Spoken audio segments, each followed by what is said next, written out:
And then certainly, I think, Igor, you talked about it, but the total addressable market today is pretty significant, right? In 2023, at about 26.7 million procedures performed in ASCs.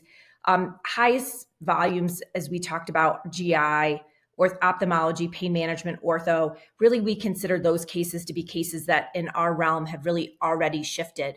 But when we look to the future, Igor, and you mentioned it earlier, kind of what can we expect? What can organizations expect as they think about the case mix in these sites of care? Yeah, it's a good segue to the next section, which I'll flip to here in a minute. And just to put some context around that 26.7 million figure, depending on how you define surgeries and procedures and site of care, that represents something like 30 to 40% of all surgical procedures today are being done in an ASC, which is a very notable portion of the market. And the way to think about these procedures within each specialty, it's really a procedure by procedure story. And the way to think about it is there are procedures that have already shifted to the ASC site of care. So they're already predominantly being done in the ASCs, all the way to procedures that are likely not going to move out of the four walls of the hospital. And in between, there's some gradient of procedures that have a high likelihood of shifting to the ASC site of care from the HOPD over the next 5 to 10 years, all the way to procedures that have low shift risk to move to the ASC site of care, but there's still some opportunity for those procedures to move. Putting some numbers around that, you can see the pie chart below. 5.4 million of these procedures are high shift risk. So that means that there is a high likelihood that a notable percentage of those procedures are going to move to the ASC setting from the HOPD. And then when you look at the numbers as a whole, that's 13 million potential procedures that could move from the hospital, specifically the hospital outpatient department, to the ASC site of care over the next 5 years or so. Now, that doesn't mean that all 13 million are going to move, but depending on the risk of shifting, it could be anywhere between 10, 20, 30, even 40%, depending on how things shake out. And presents a lot of potential risk from a financial perspective, as we just talked about in the reimbursement picture, right?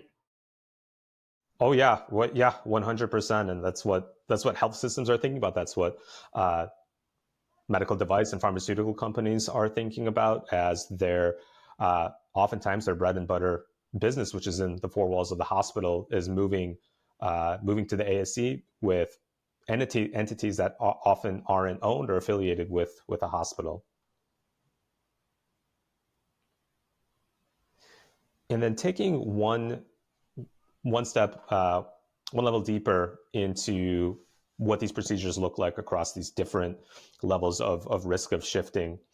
We talked about procedures that have already shifted. This is probably not a surprise to most of the folks watching this, but procedures like colonoscopy, like cataract surgery, those are, for the most part, predominantly being done in the ASC today, at least for appropriate patients.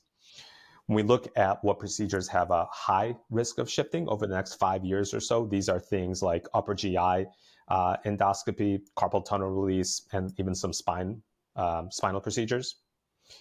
Medium shift risk, these are procedures like total joints. So there is a notable percentage of total joint replacements being done in ASCs today. That's likely going to increase. And that's why we're bucketing in this kind of medium shift risk category. On the low shift risk category, these are things like more of the cardiovascular procedures like pacemakers, some more spinal procedures, specifically lumbar and thoracic fusion.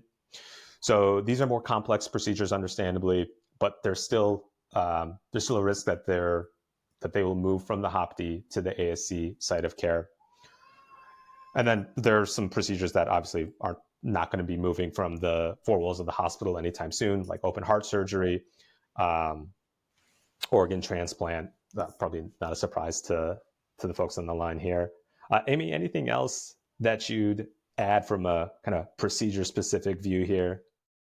No, but I think that, we see neurostim and not shifting. I think that there will be versions of neurostim that will shift. I'm talking to some of the manufacturers and understanding some of the innovations that are coming down in future years from a release perspective. I think we could see some increase in spine that you mentioned, Igor, and some, I think again, market's going to matter, right? And we'll talk a little bit about how much market will matter. But I think some of these, depending on the case mix and the patient comorbidity and patient profile, some of those might have the opportunity in the future. Will really kind of bear watching.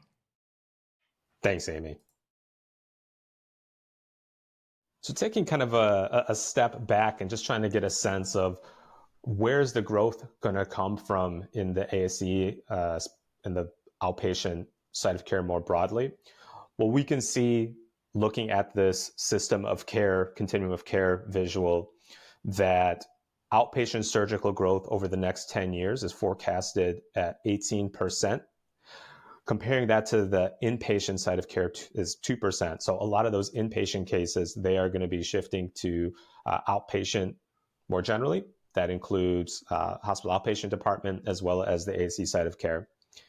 And even though it's not the focus of our discussion, it's probably worth noting that you look at some of the post-acute care volumes shrinking over the next 10 years in the SNF and the hospice space.